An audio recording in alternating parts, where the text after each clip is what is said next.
Hi, everyone, and welcome back to Don't Tell Me How to Fan. My name is Josh Albrecht, and with me, as always, is my good friend, John Taylor. John, how are we doing?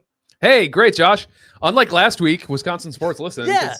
they only lost one game since we recorded on Tuesday, all of Wisconsin major sports. So that was Remember, that's the beauty of sports, right? Is that, like, especially for emotional fans like myself, you get into it every time. And for once, I was the guy saying, everyone calm down. I'm not trying to tell you how to fan, but calm down. Yeah. It's early. Games don't even count until the next one. We were doing the last recording during the first game that I say counted, which was game, what was that, 5 or 6? Whatever the first game was after opening day.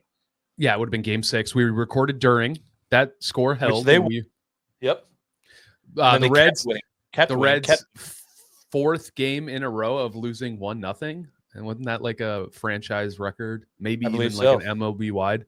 It was awesome. On Wednesday, we hit that home run and went up 4-0. And I said, well, I'm super glad we hit that home run. I'm devastated that the Reds aren't going to lose another 1-0 game. Because it was 1-0. It was a 3-run home run. I was like, yeah. But no, you're right. The win is the big one. The win is the most important thing. I think was Freddie. That game was the last game against the Royals, right? Yep. Eight innings. Yeah. Dominant pitching. Freddie was cooking. Yeah, I don't know how you feel about this, but where do you land on this whole discourse that Freddie Peralta isn't an ace, even though he's our number one? How do you feel about it? The same way that I felt about a lot of the Brewers pitchers. He's an ace on our team. Mm-hmm. But how many times have we seen whoever the ace of the Brewers is then not re-sign with the Brewers, and then they go to a different team and they're like their number 2 or 3 pitcher? It's not, he deserves to be an ace. Mm-hmm. In that argument, I don't think that he shouldn't be the ace of this team. I think he's proven it and proven that he could be. But other teams are just so loaded at times. That was the beauty of when we had Woodruff and Burns. Yeah. Was that we were, for once, that team that was like, yeah, well, now Peralta's an ace, but he's like the 3rd best starter on our team. Yeah, I mean, I understand by the letter of the law, if you wanted to go by by and large, his pitch mix and his stuff isn't what you would consider like an ace caliber. He is absolutely the best pitcher on this roster. I think he continues to prove that. I land somewhere in between the two. I definitely don't care to litigate it too much, but he's our ace. And I feel like I hear all the time from other reporters, podcasts, it's like, well, Freddie has no business being our one, but it's like he is, and he delivers in big moments. Like, I don't know what he's supposed to do more than you just don't like your Brewer, like your baseball almanac says that you shouldn't think his stuff is good enough. Like and he vacillated between that performance that we saw on Wednesday to, man, he was getting rocked a couple starts in a row, I want to say in June or July. And,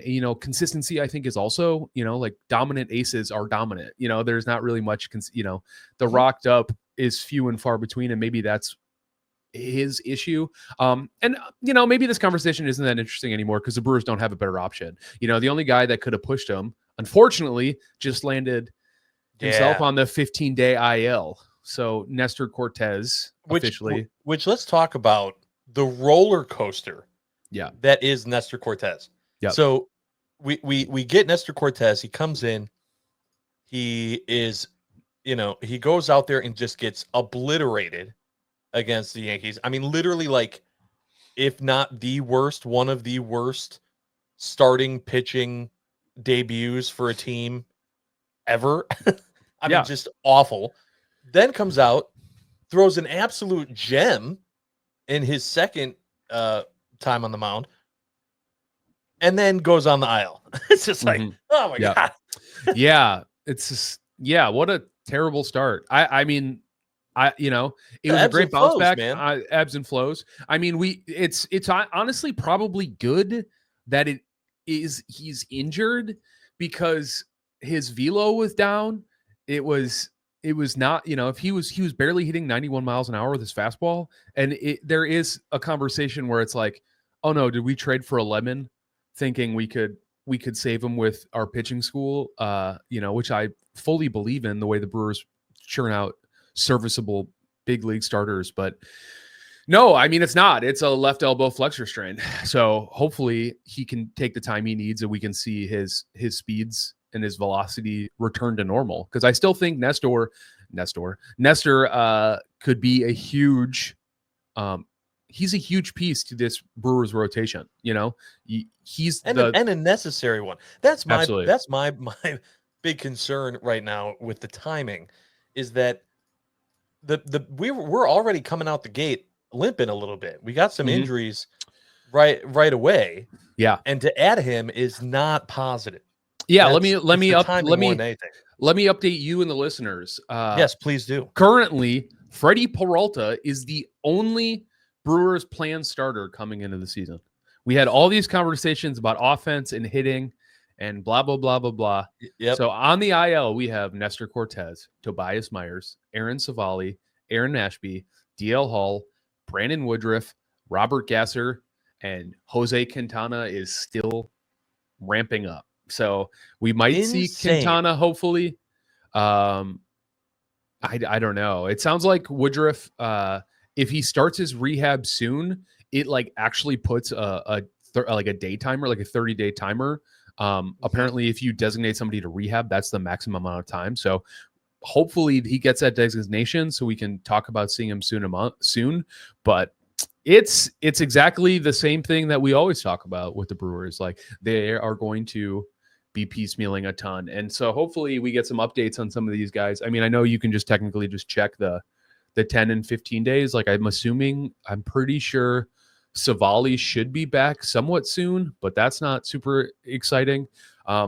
Before next record, we'll have to do like a full formal check-in. The big news is obviously that Nestor got added, but we got to start getting a timeline, I think, of when some of these guys are going to coming back. Because like Ashby could come back soon. He'll get in. I mean, man, Elvin Rodriguez, hey man, you gave it a shot, but you are not a big league pitcher, period. Nope. It is, you're basically, and you can tell the way Murph left him in when it was like 7-1. It was just like, you're going to eat these innings, kid. We already chalked this up to a loss. It got competitive for like a quick second.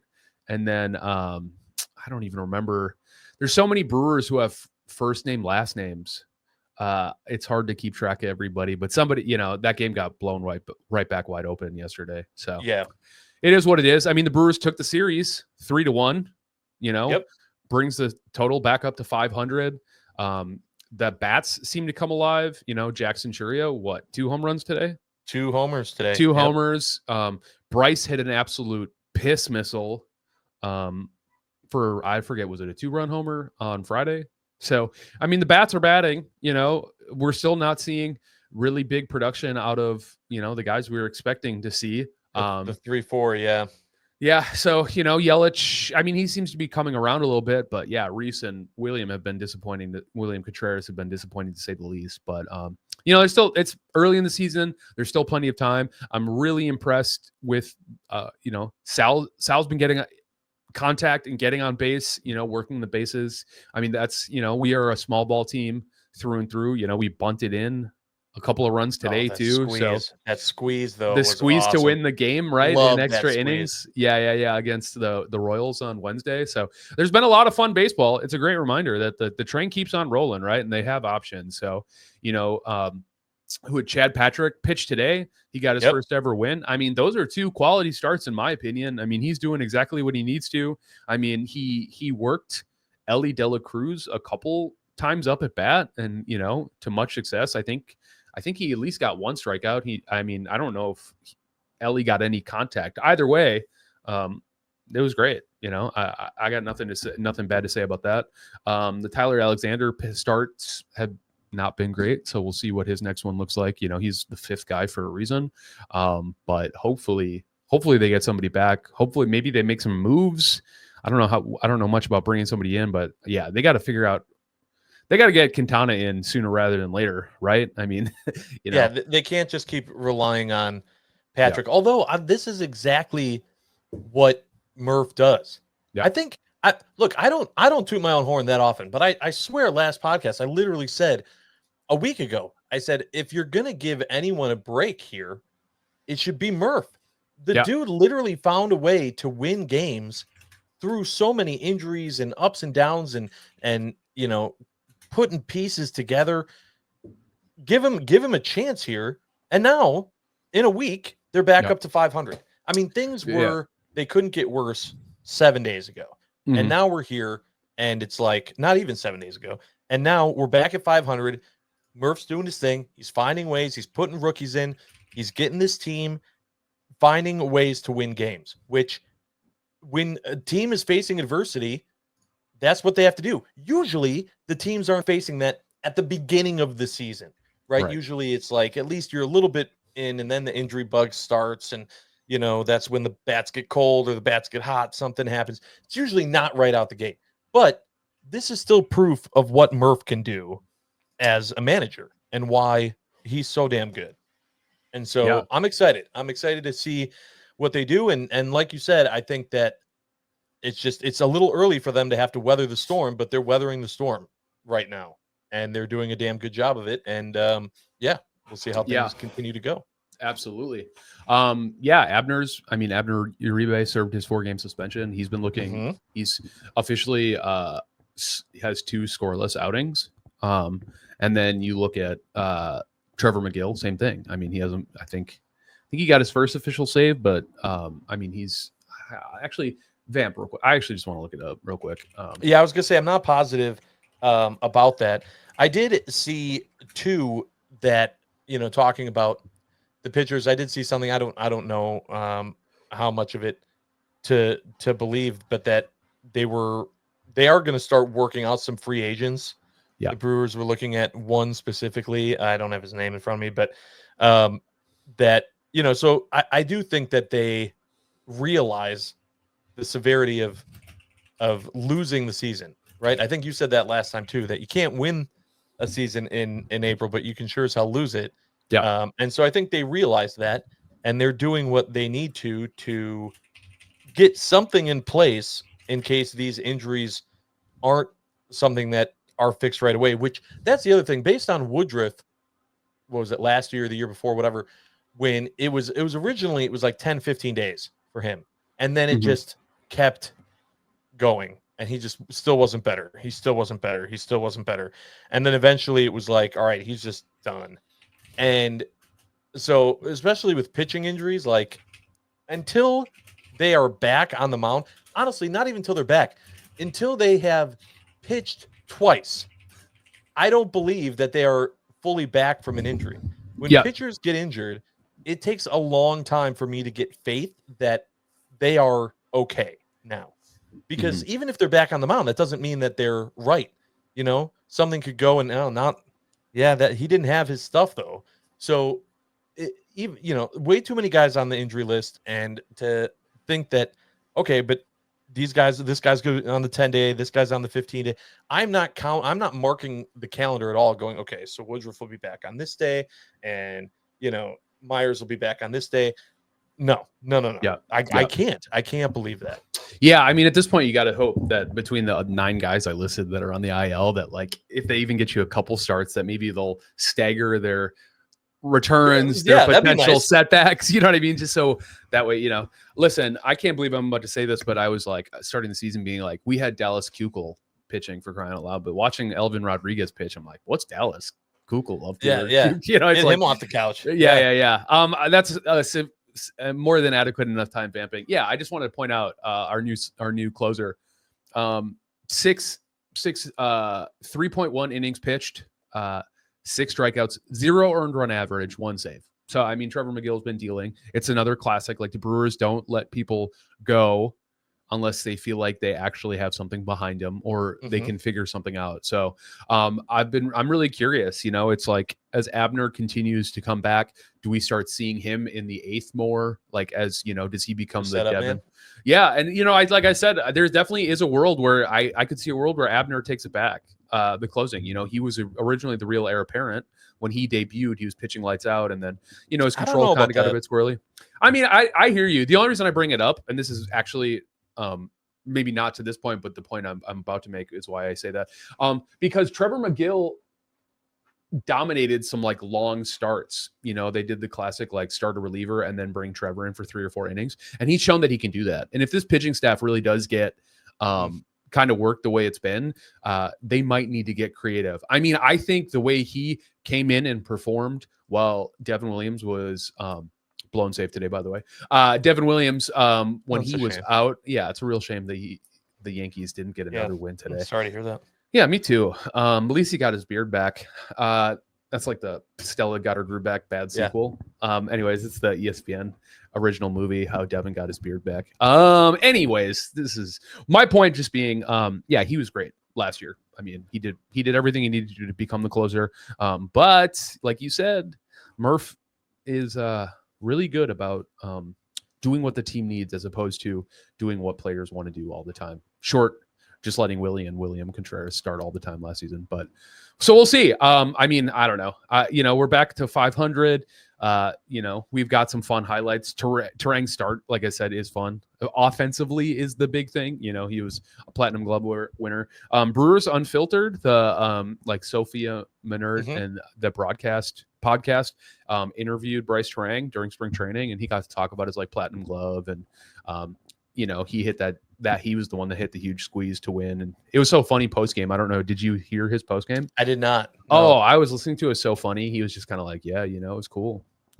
I love winning games. It's cool. It was just like so relaxed. He said cool like 100 times. He's like, she's like, how good does it feel? He's like, it was cool. It's cool to win.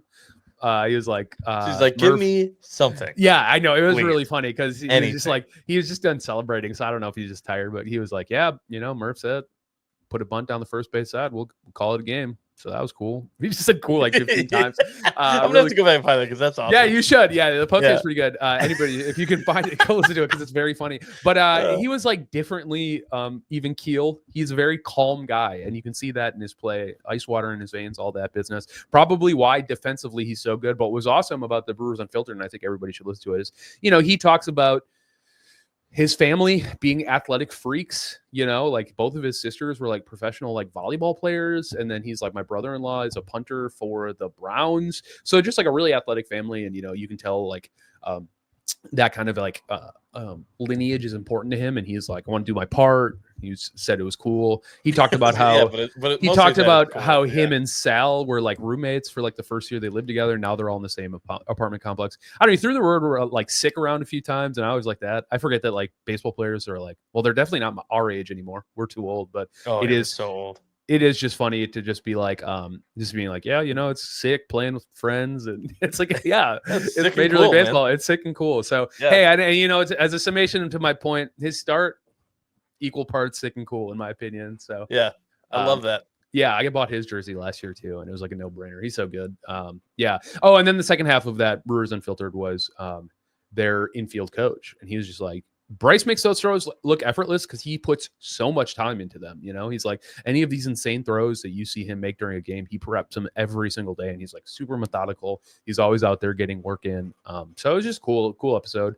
I was like, cool. It's sick and cool show recording. I mean, stuff like that is like hit and miss. It's like, I feel like the Bucks ones and the Packers. Anytime you have a podcast closely related to the production team or blah blah blah, it's just not fun because you're gonna get like a watered down or like a less honest take in the interest of like propaganda. Sure. So, but that access in those interviews are always going to be awesome. Nobody's just letting a podcast into spring training like that. It was great to see. So the Brewers, hey, baseball's fun, I'm glad it's back. It's gonna keep going. Yep. I love that. I love to see what the team is doing. These now we're in it now. Every game I'm getting excited about every outing and the ups and downs, and that's the fun of the season. And God, I'm just so happy that baseball is back. Let's pivot to basketball. Great.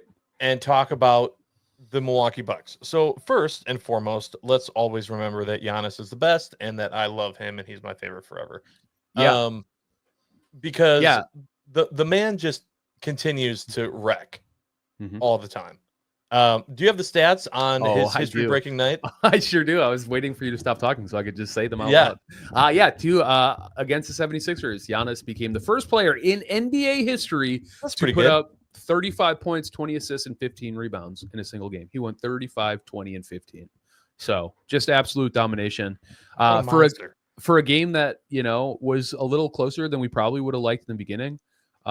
I don't know. I don't take much stock into this. I check in with people while we're watching the game. It's like the Bucks start slow. They always will. They have a small forward starting as their shooting guard right now who skews more 4 than 3. Like they're just going to be slow. Their athleticism is going to bite them, and ultimately, these games against bad teams, they fall off, and our superstars remain superstars, i.e., Giannis. The cast and crew around them is different.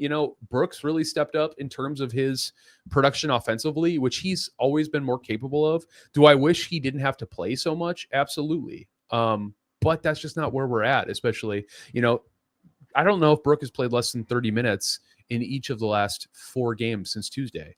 And that's not exactly where you want to be with the big fella at his age. But, he still has a bag offensively. People act like he's such a sieve, but it's like he's not the only person rebounding. He's not the only person offensively. Like, at the end of the day, he is what he is. And what we need to do is just get Jericho Sims back, get Bobby Portis back, and hopefully Brooks' role diminishes so he can just play harder while he's out there, because 30 minutes at his age is pretty untenable.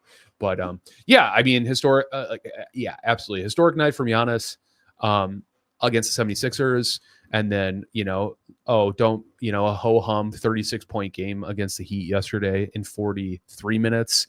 Unfortunately, they're on a back-to-back tonight. They're actually going to tip off here in the next 15 minutes here, just to timestamp this podcast. But with the New Orleans Pelicans game that ended up getting canceled while the team was already down there, they're on a back-to-back. I mean, the list of they've shut down everybody. So this is just another game. It looks like no Giannis. Yeah, no Giannis tonight. Or Pat was just announced. He was listed as questionable. And it makes sense. I mean, the Pelicans are without, hold on, I can find a list of players here.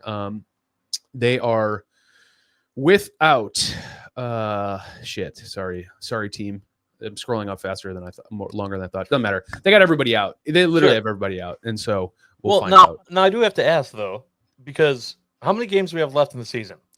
We have like 5? Yeah, it's about 5 games left.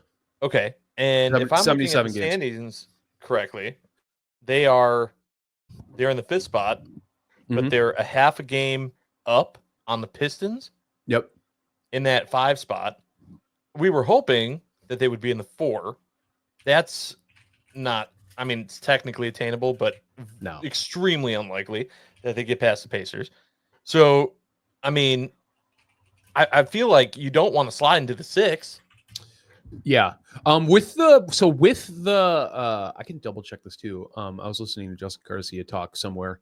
He was saying that the Bucks hold so many tiebreakers against the teams that are behind them that I'm pretty sure when they won against Philly, they clinched a playoff berth, not like a postseason. Now there's like this weird like differential because if you can clinch a play-in but not guarantee a playoff spot. So there is something interesting that way. I can take a look real quick, just in the standings, but I mean they finished their last 2 games are with the Pistons, right? So, but I mean, it's just like when you're sitting everybody, it's like, all right, well, look, you're still fighting for that spot.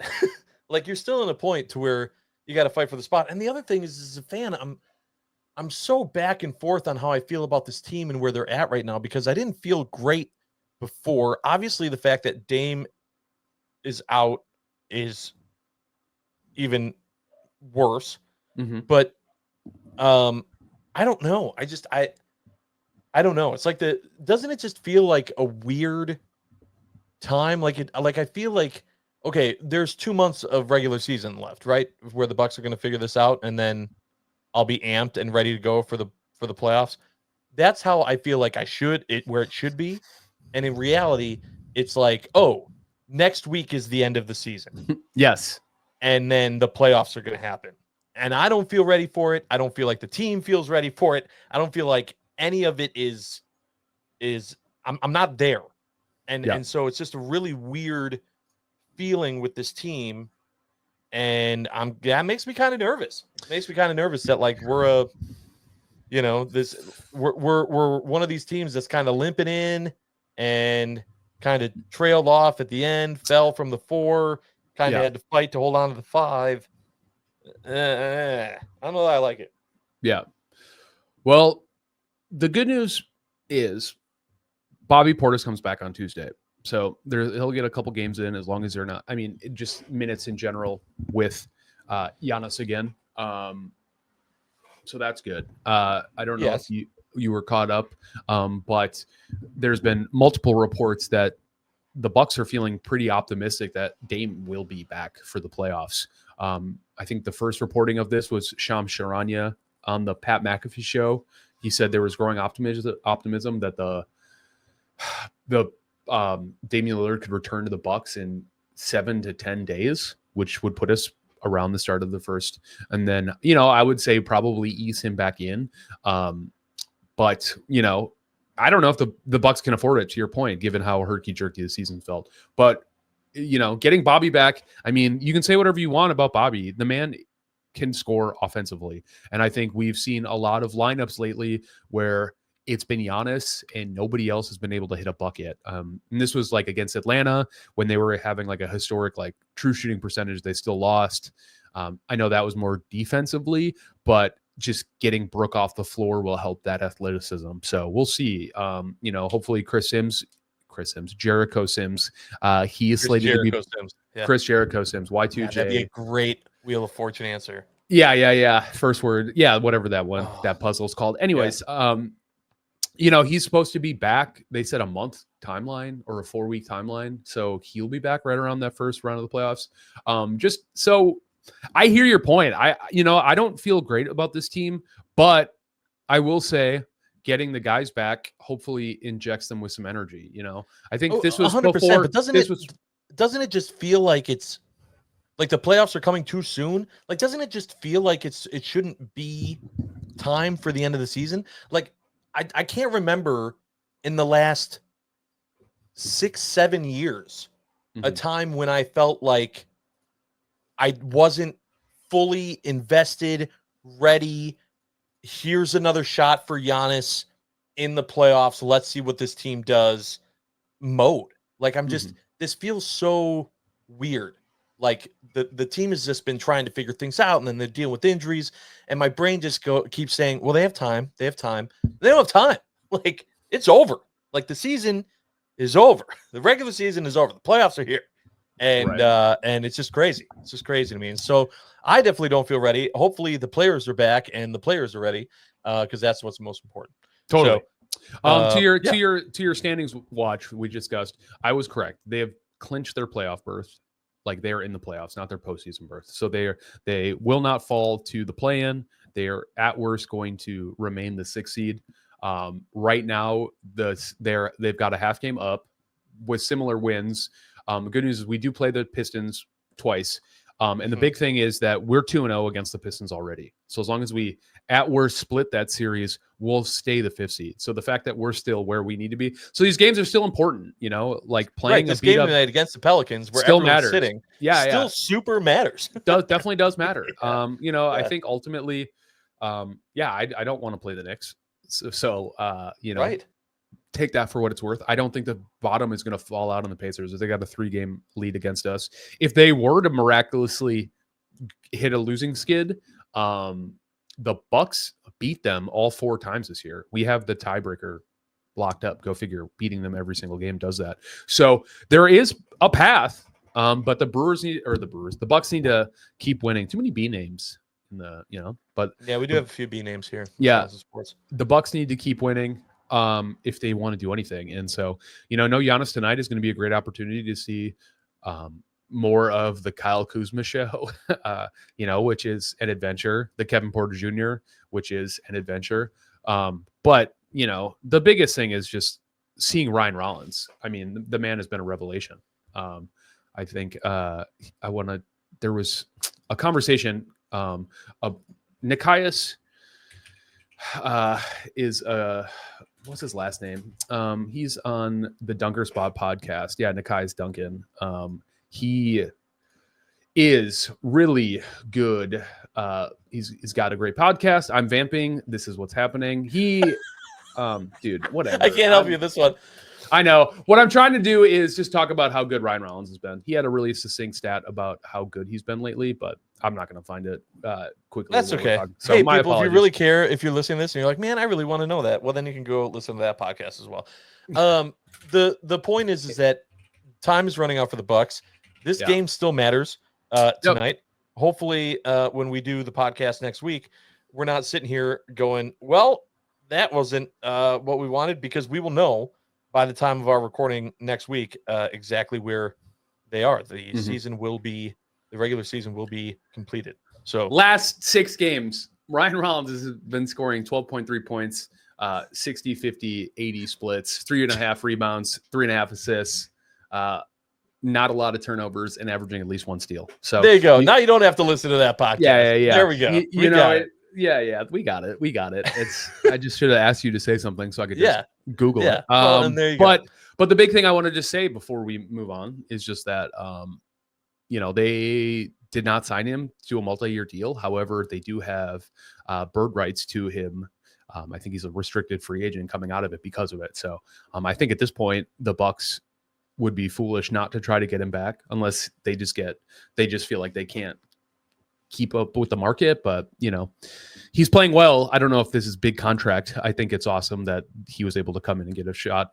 But he's definitely been carrying the backcourt with Dame out, period. So I wanted to get his flowers because this is somebody who we were waiting to get a 2-way contract to. He did all the right stuff, and then they finally converted him. And continue doing so. Right. Yeah. His time in doing that is not done. Nope. He's got to keep doing it. Absolutely. Yeah. But for the first time in a long time, it seems like there might be a younger player as an answer in the backcourt, which we have not had since Dante. True. And so, we traded Dante because we needed Serge Ibaka really bad, which who would have thought Dante would turn into the type of player he turned into? Everyone always wants to bury a horse, but it's like, you got Giannis. You need to keep making moves. You need to keep doing things to keep the championship window open, and keeping a pretty hurt Dante DiVincenzo at that time just wasn't going to be the answer, especially when you signed Grayson and he was playing super well. And then, so anyways, Go Bucks, go Brewers. We'll see how this game goes tonight. You know what? Sick and cool. Yeah. That's how I feel about that. Yep. You know what else is pretty sick and cool?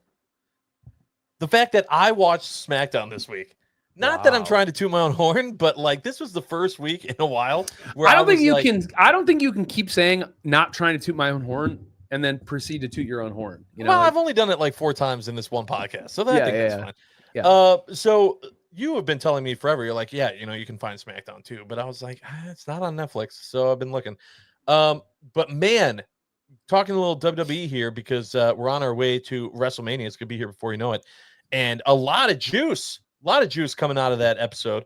I want to start with Kevin Owens. So Kevin Owens comes out and he does this whole, hey, I'm going to be out. I wanted to thank all the fans. It's a very heartfelt little speech saying, that he didn't take any of this for granted, and that he's going to need neck surgery, and that it could be very, very serious, and that he could be out for years. Could be a very, very long time. A lot of people comparing it to Big E's injury, which Big E was a spine, I think, actually. So it wasn't. I mean, and he's been out. I don't think he'll ever wrestle again.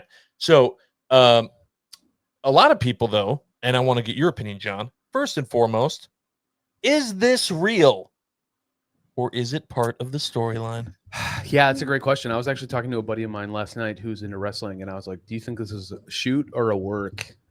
And I'm not interested in explaining the two to this audience, so Google it. I don't know. I think it's shoot. I'm concerned. I can't think of a single reason why you would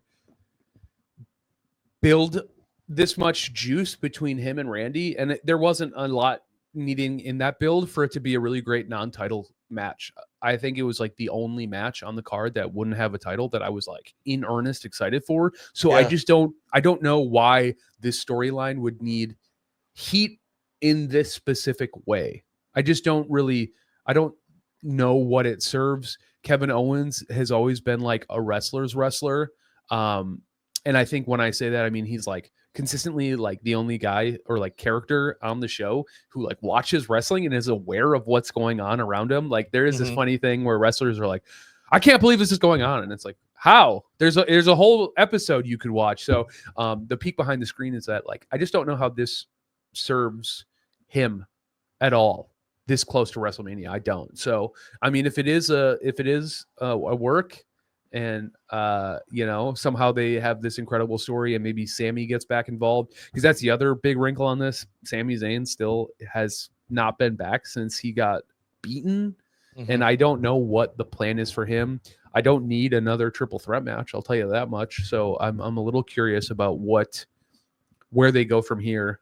But it just seems like with neck injuries specifically, I just don't think they really do fake injuries in that way. It's like too serious of a real thing. There's been too many like wrestlers who have been paralyzed. To your point, like Big E, like spinal cord injuries and like neck stuff is like pretty taboo to be playing around with, in my opinion. And I just don't know if that's something this current WWE regime. It's so freaking hard. And this is why props to Kevin Owens, right? Like Kevin Owens plays his role so well that he can come out and say something super heartfelt like that and make the majority of people go, nah, come on. You're playing. Come on. What's next here? Huh? What are you going to do? You do this, but then next week you're going to like attack Randy or something. He won't see it coming, right? Because he said you're out. Like that's what everyone's thinking. Now, a lot of people are saying, okay, if this is true, right, and he's out, then it was, well, because he's out, now Randy Orton's not going to have a match at WrestleMania, right? And then Randy Orton goes and RKO's the GM and everything else like that. I don't think that they can have a match for Randy Orton if it's not with Kevin Owens. What are they going to try to build in this short amount of time that's going to be worth a damn? Like, think about all of the talent that's not wrestling at WrestleMania that have some type of a storyline. Like, now you're starting at square one with Randy Orton here, unless they just and the thing that sucks about it is that Randy Orton has so much heat right now. It's all about like everyone's talking about like 09 Orton, 09 Randy Orton, like, and just like this monster and how like Kevin Owens is taking it back there. If the WWE's plan is to continue that storyline of like that Randy Orton being back, perfect. Then don't put him in a match and just kind of speed up things. Have him interrupt a different match. Have him come out at the end of a match and just punt someone's head at the end of that match. Like, have him still be a part of it, have a WrestleMania moment, and then just continue that storyline, assuming that Owens is truly out. But that was like the biggest thing right off the bat was with KO that I wanted to get out there. So any other thoughts on that storyline before we move on? No, it's just a fucking bummer. I was like that, like I said, in terms of like non-title matches, that was one I like could not wait to see, because I think Randy Orton would be willing to go there in terms of violence in a way that like Sammy's character never would. Like, you watch Sammy kind of, there were some big spots in that no rules match. I forget when it was, but like, I definitely think Randy is doing nasty, shady tactics too. And I think we're due for like a heelish run from Randy. So yeah, I don't know. People would eat up. Like, if you turn bad, like that type of crazy, sadistic, evil heel, like people would love to hate him. Like, that would be great for him and the storylines and the brand. All right, let's talk quickly about this little in-ring spat between Charlotte Flair and Tiffany Time, because Tiffany Stratton, because apparently it went off script pretty heavily. A lot of people saying that the reason why it did was because of the crowd, and the crowd kind of not really giving them time, which in general, right, like that's a hard thing on a live show for them to deal with and play with, because you can't just let them take over completely. You got to say what you want to say, right? and get it out there. But it was kind of weird to me that like Charlotte couldn't handle it at all, and then just kind of what happened from it. Do you believe that that was a work or not? I think they got off script. You could tell by I think Charlotte is fairly good on the mic. I mean, her good in the sense that she's good at speaking in the mic. I think right now the time off, the assumed like lover reference off of her career, it's clearly not happening the way she thought it would. And I think that it's been uncomfortable to watch and listen to. It's kind of why I think like the phone in teleconference was a good way for them to get all of their stuff out without hearing the audience interrupt. I think it's why last week on SmackDown, when they had that huge spot where they like brawled for like 10 minutes was great to build heat. I think this actively damaged it, which is why I think this got off script, because to have Tiffany take weird shots about her Charlotte's divorce, and then like that line at the end where she's like, how come Kaiser's in my DMs? It's just kind of weird. And it's just like, there was a huge conversation in the wrestling world when the story between Liv and Rhea turned into she's stealing my man, right? It felt like kind of like a big step backwards in terms of like the legitimacy of like the women's division and like why we're playing with like old tropes, that were when the female talent on the roster was not valued as highly. And this screamed more of that to me, which I just think kind of sucks. Even if this was the script, I'm just like, I don't get what the point is. In my opinion, they should have just not had the segment. They should have just taken a week off. If this is what was scripted, y'all missed. This was not it. I don't think, and I just like I say to you all the time, like the wrestling in WWE right now is too good. They have too good of an understanding of like where they're at with their talent and what they can accomplish and how they can carry these stories for that to be what they thought the universe would respond well to, Yeah. So yeah, I think it's weird that both Royal Rumble winners, the story arcs is, I feel like they're reaching for it, right? Like there are fan favorites, in each matches of who people want to win, but there's no juice there. It's just like, yep, I won the Royal Rumble, so now I'm facing you. And they're like trying to find ways to make this be more, and it's like you said, it's just swing and misses. It's not a thing. I mean, the whole thing with Gunther beating up Jimmy was last week was good, right? That was like the first time you saw something kind of memorable going in there. But in general, like that one, it's kind of been like, okay, yeah, we just get it. Like Jay's over, got it. And now this whole thing with Charlotte's like, okay, yeah, she won. You're trying to have her be something. It's not working. And so obviously both, this match with Charlotte and Tiffany obviously is going to happen, but yeah, it's just weird. It just feels weird and awkward right now, and I'm not necessarily looking forward to it when WrestleMania comes around. What I am looking forward to is this whole storyline that is so beautiful with this triple threat with CM Punk, Seth Rollins, and Roman Reigns. So we had talked about forever, right, about the favor. You had said, what's his favor? What's his favor? Yep. What's his favor?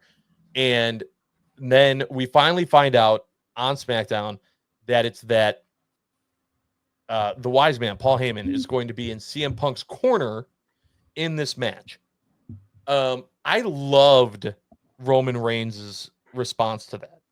First of all, seeing the way that he was in the ring for that immediately made me go back to when Vince and the WWE was pushing him so hard and he was just failing. He was just really bad on the mic. No one liked him. Like everyone was they were trying to push him so hard and it wasn't working. And now seeing how far he's come is really incredible. But his response was spot on when he started laughing and saying, "That's the favor." I love that because I sat there going, "That's the favor?" Like a million things you could have wanted from Punk, and the favor ends up just being the breaking up of Roman Reigns and the Wise Man, which isn't even like solidified. But yeah, I wouldn't even call it breaking up. I mean, it's definitely straining the relationship in a way that I don't think it's ever been strained before. So that'll be interesting to see for I sure. think that this is going to lead to, it's going to lead to him no longer being with Roman Reigns. Paul Heyman will not be with Roman Reigns. I think he's not going to be with Roman Reigns. And then it's going to turn out that Roman Reigns joins The Rock and John Cena. And that was Yeah. the 3, and then the 2, and then the 1. Acknowledge me, 1. Yeah. That's my guess of what happens. And they're going to move Roman Reigns away from Paul Heyman and more in with this faction, which would be a sick faction with the 3 of those guys. If it just ended up being the 3 of them. But anyway, getting ahead of myself. So really, really thought that was a great segment. Obviously, Heyman doing what Paul Heyman does, like incredible. He literally is like tears in his eyes, like God, what a good actor. Roman pointing it out and being like, "Are you crying?" Like just an incredible segment. Everyone playing their part exactly right. Seth Rollins being the jester in the ring, just kind of flaunting to the crowd, laughing at what's happening. It was beautiful, man. It was beautiful, and it made me super interested in the match in general and what's going to happen. Yeah.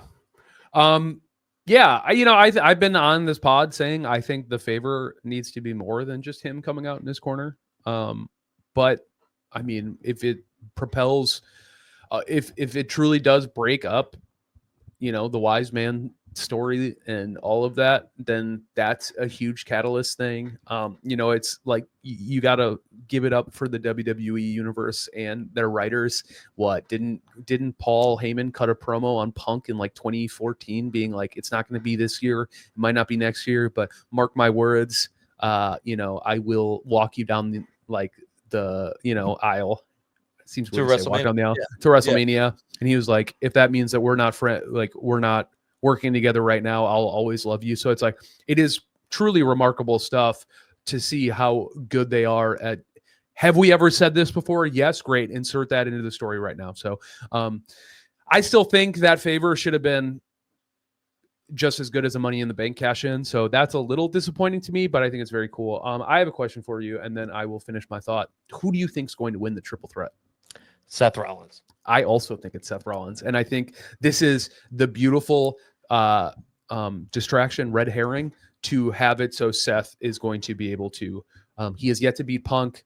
There's that whole thing where Punk gets to say neither one of you have ever won without each other's interference. But I think you're right. That's where I'm leading to, because if they're not going to set this up to push CM Punk into the actual main event of WrestleMania, then what I think it really is doing is setting up enough distractions for Rollins to sneak a win in. And I think he's earned it. I mean, you want to talk about like guy who's been eating crow in terms of he has not had any sort of formal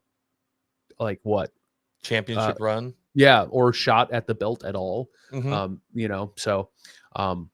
But yeah, I was asking you that question because that's what I think is happening. I think that the fact that Rollins is in the match but not a huge part of the storyline with Paul Heyman, because obviously Paul Heyman being in Punk's corner has to have some outcome, right? It has to be a part of what happens during the match. Otherwise, who cares, right? There have been managers forever that come out and they're just there. They kind of just wave to the crowd and go, no, who would do whatever.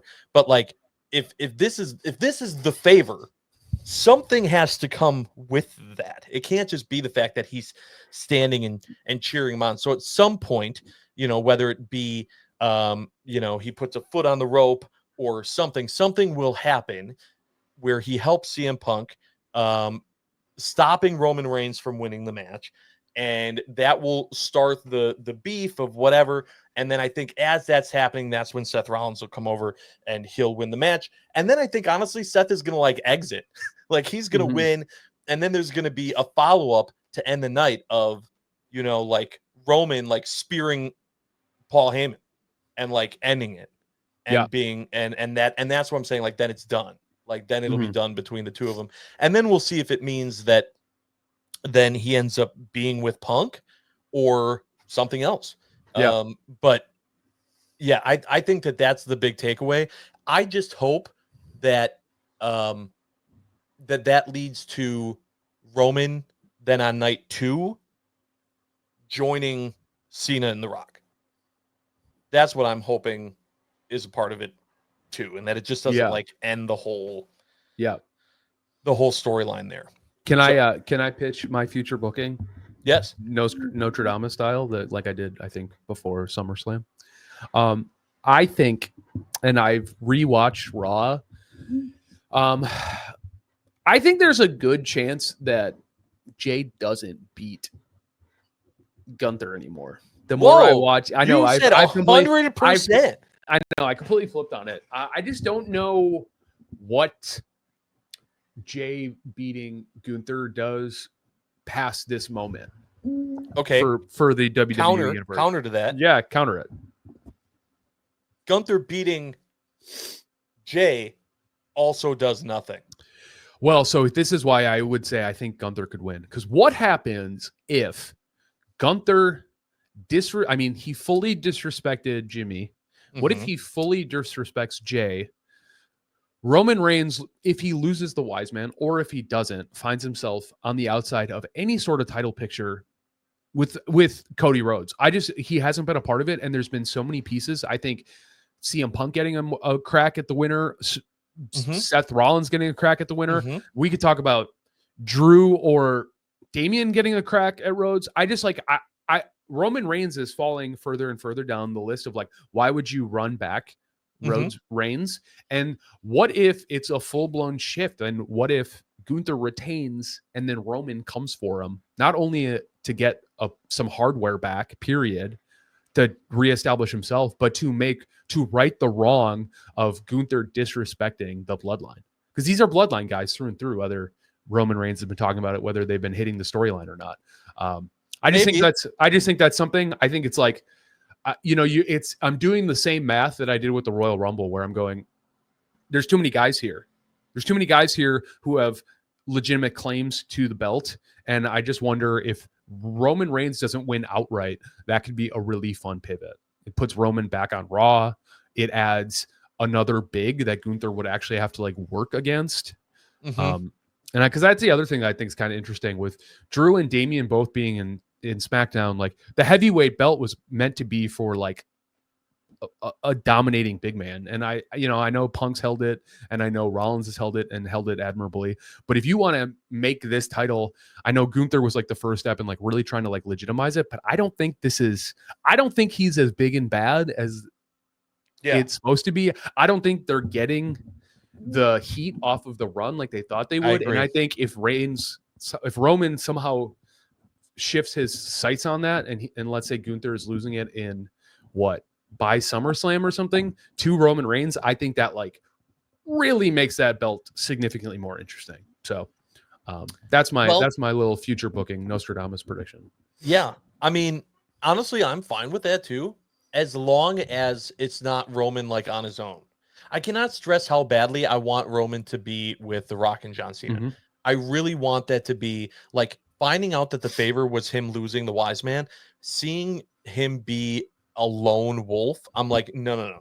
This is like, especially like him and The Rock, right? They still have their thing. Like bringing him in with Cena and maybe even someone else. Like that's just building this huge storyline that is also something that Cena never did. Like in his career, like what, like big faction was Cena ever a part of? Right. You know what I mean? So it would be beautiful. And if it doesn't happen, I'm going to be disappointed, which means I'll probably be disappointed because I cannot tell you the last time that the WWE writers wrote something and I went, boom, nailed it, super happy. Yeah. I mean, there is a world where, like I said, I'm not convinced John Cena beats Cody Rhodes at WrestleMania. And that's my point. Maybe he doesn't. Well, what I was going to say is, to your point, what if Reigns does join this faction and this is like the final boss's decree? Like we already have Cena going for the Cody belt, the Cody. That's right. It's called like the Universal belt, right? Or what's the Universal title? Yeah. Yeah.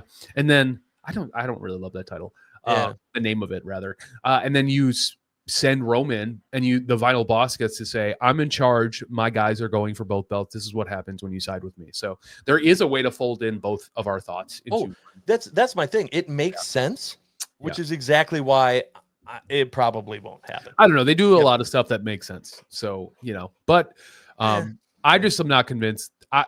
This is all predicated on the idea that Roman Reigns turns into a man with no country. And I just don't think Paul Heyman. I think it would be Roman telling Paul, obviously. It's not going to be like Paul being like, I'm done. Obviously, absolutely. He'll keep coming back. So we'll see. But yeah, that's a fun little check-in. If you're sitting here and you think that match at WrestleMania on Saturday night, on the Saturday of WrestleMania, does not end with Paul Heyman or with Roman Reigns ending things with Paul Heyman, I don't understand. There's no way. Right. There's no way that Roman Reigns doesn't end up saying, I'm done with you. Yeah. In some way, shape, or form. Yeah. There's a good chance he takes a Superman punch or a spear. Something. Which would be sick. Right. Yeah, I'm ready for something different. Don't get me wrong. It would be sick and cool. Yeah. Agreed. It'd be sick and cool. Hard agree. So and that is what we call full circle. All right. Well, thank you everybody for listening to this episode of Don't Tell Me How to Fan. So many things to look forward to. The Brewers keep things going. The Bucks regular season will be finished by the time we record next. We will be one step closer to WrestleMania. Thank you so much for joining us, continuing to watch, listen. Make sure, of course, to also go and follow the show on Spotify and Apple Podcasts. We do appreciate everyone who likes, subscribes, comments, all that good stuff. We do appreciate you. Thanks so much, John, for joining again this week. And thank you for tuning in. Make sure to tune in next time because we are not done yet.